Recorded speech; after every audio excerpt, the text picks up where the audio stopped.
Hi friends, welcome to Suma vlogs. ఈరోజు vlog బోనాల vlog. నిన్న కూడా వ్లాగ్ బోనాలే, బట్ నిన్న మేము గుడి తరపున గుడికి ఇచ్చినాం. ఇవాళ అసలైన పండగ, మా ఇంటి పండగ. బోనాల పండుగ రోజు మేము మా ఫ్యామిలీ మొత్తం అందరం కలిసి ఒకటే దగ్గర సెలబ్రేట్ చేసుకుంటాం. ఇక్కడ నేను ఇంకా మా మరదలు కలిసి బోనాన్ని పూజిస్తున్నాం అన్నమాట. బోనం కుండలు, దానిపైన పెట్టే కంచుళ్ళు అన్నీ సిద్ధం చేసుకుంటున్నాం. కొబ్బరికాయలు పూజించడం నేర్పిస్తుంది వాళ్ళ చెల్లె వాళ్ళ అన్నకి. అలా సరదాగా మేమంతా బోనంకి కావాల్సినవన్నీ సిద్ధం చేస్తున్నాం అనమాట. మేము గుడికి తీసుకెళ్తాం. బోనంతో పాటు కొబ్బరికాయలు, అమ్మవారికి కట్టే తొట్టెల మరియు సాక. ప్రతి గుడికి సాక అనేది చాలా ఇంపార్టెంట్. సో సాక తీసుకెళ్తాం. అండ్ పసుపు, కుంకుమ, అగరబత్తీలు. అండ్ సాకలో ఏమేమి కలుపుతామంటే వాటర్, అందులో కొంచెం బెల్లం, ఇంకా పెరుగు వేస్తాం. కళ్ళు ఉంటే కళ్ళు సాక. తెలంగాణలో కళ్ళు చాలా స్పెషల్ కదా. అండ్ బోనం కుండలో అన్నం పెడతాం. అన్నంతో పాటు కొయ్యగూర, కొంచెం పెరుగు మరియు బెల్లం వేస్తాం. అండ్ పై కుండలో పచ్చిపులుసు పెట్టి మొత్తం వేపాకులతోని, పూలతోని, పసుపు కుంకుమలతోని బోనాన్ని అలంకరిస్తాం. చాలా కలగా, చాలా నిండుగా అనిపిస్తుంది. అసలు చాలా బాగుంటుంది. అట్లా ఒక కుండ పైన ఇంకో కుండ పెట్టి దానిపైన ప్రమిద పెడతాం. మా ఇంటి నుండి మేము 2 బోనాలు చేస్తాం. ఒకటేమో మైసమ్మకి, ఒకటేమో పోషమ్మకి. అంటే ఎంతోమంది ఎన్నన్నా చేసుకుంటారు. 5, 4 అట్లా చాలా అంటే చాలా చేసుకుంటారు. కానీ మేము 2 చేస్తాం. అండ్ ఒక్క బోనం అసలు ఎవరు చేయరనుకుంటా నాకు తెలిసినంత వరకు. జంట బోనం ఉండాలన్నమాట. బోనంతో పాటు ఇంకో బోనం, అలా 2 బోనాలు ఉండాలి. ఇక్కడ నేను, మా ఆడబడుచు, మా అత్తయ్య ముగ్గురం కలిసి బోనం అలంకరిస్తున్నాం. వేపాకులు అనేది చాలా ఇంపార్టెంట్ కదా బోనం పండుగ అంటే. అమ్మవారికి ఇష్టం కదా, అమ్మవారితో సమానం అంటారు కదా యాక్చువల్గా వేపాకు అంటే. వేప చెట్టుని కూడా అమ్మవారి లాగా పూజిస్తాం కదా.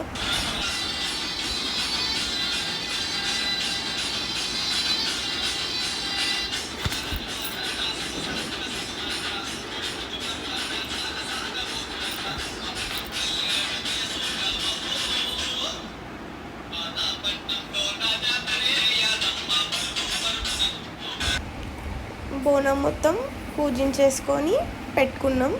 తర్వాత ఎక్కడైతే బోనం పెడతామో అక్కడ ముందుగా నీళ్ళు చల్లుకొని ముగ్గేసుకోవాలి. ముగ్గేసిన తర్వాత కింద పెట్టొద్దు అంటారు కదా. సో అందుకని ఇస్తరాకులు పెట్టి దాంట్లో కొన్ని బియ్యం వేసి దానిపైన బోనం పెట్టాలన్నమాట. పెట్టిన తర్వాత పై కంచుల్లో దీపాలు పెట్టి బోనాన్ని అక్కడికి పెడుతున్నాం అన్నమాట.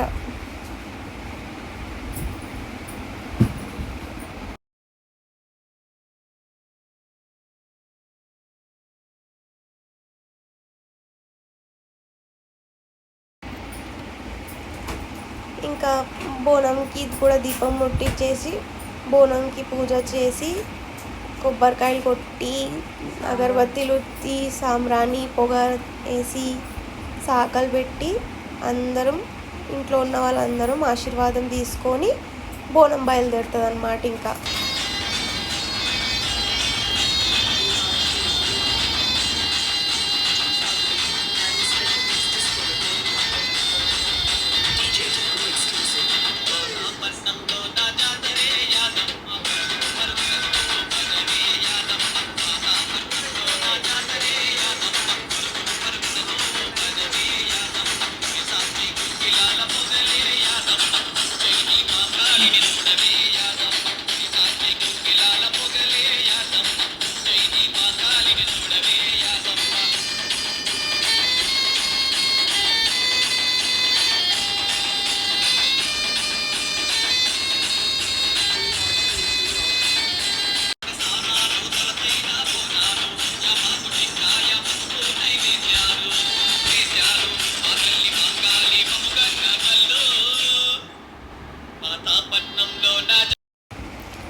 అందరం ఆశీర్వాదం తీసుకున్న తర్వాత బోనం బయలుదేరుతాం.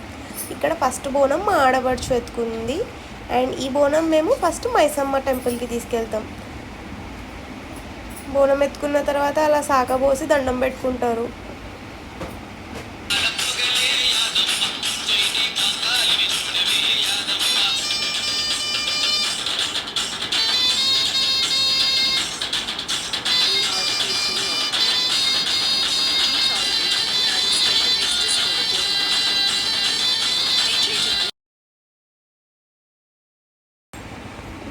బోనం ఎత్తుకొని బోనం మైసమ్మ గుడికి బయలుదేరినాం. ఇది మా ఇంటి దగ్గర ఉన్న మైసమ్మ టెంపుల్. యాక్చువల్గా ఈ టెంపుల్ మా ఇంటి వెనకాలనే ఉంటుంది అన్నమాట. నవరాత్రి అప్పుడు ఇక్కడ అమ్మవారిని పెడతారు. అండ్ ఆ టైంలో గజ్జల సప్పుడు లైక్ అమ్మవారు తిరుగుతున్నట్టుగా అనిపిస్తుందని చాలామంది చెప్పారు. ఈమెనే మైసమ్మ తల్లి. జై బోలో మైసమ్మ తల్లికి జై.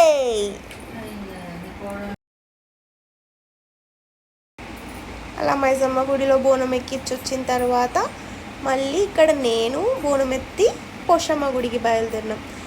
ముందుగా చెప్పా కదా నేను, మా ఇంటి నుంచి మైసమ్మ టెంపుల్కి ఒక బోనం, పోషమ్మ టెంపుల్కి ఒక బోనం వెళ్తుంది. ఇక్కడ మేము పోషమ్మ టెంపుల్కి వచ్చినాం. ఇది మా ఇంటి పోషమ్మ టెంపుల్, ఎర్ర పోషమ్మ తల్లి టెంపుల్. ఇదే పోషమ్మ టెంపుల్లో మనకి నాగమ్మ తల్లి మరియు నల్ల పోషమ్మ తల్లి గుడి కూడా ఉంటుంది అన్నమాట.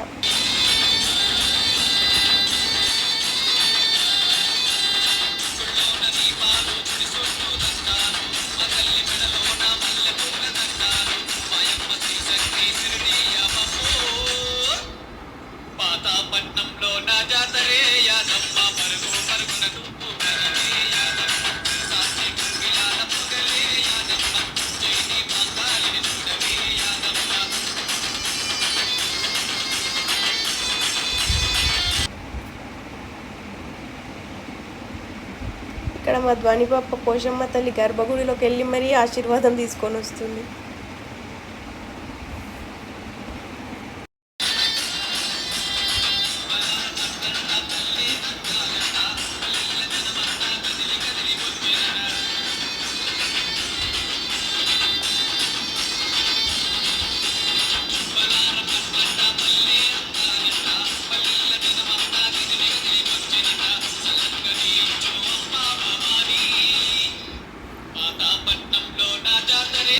నల్ల పోషమ్మ తల్లికి జై.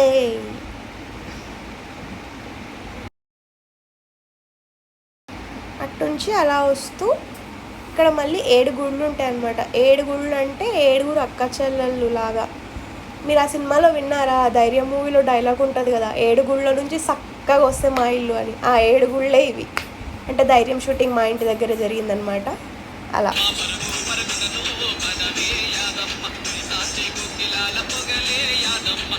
ఇది మా ఇంటి బోనాల పండుగ. మేమంతా ఇలా జరుపుకున్నాం. మీరు ఎలా జరుపుకున్నారో కామెంట్స్లో చెప్పండి. ఇక్కడ మా ధ్వని పాపకి కూడా బోనం ఎత్తాం. ఇంతటితో ఈ బ్లాగ్ సమాప్తం. Bye bye.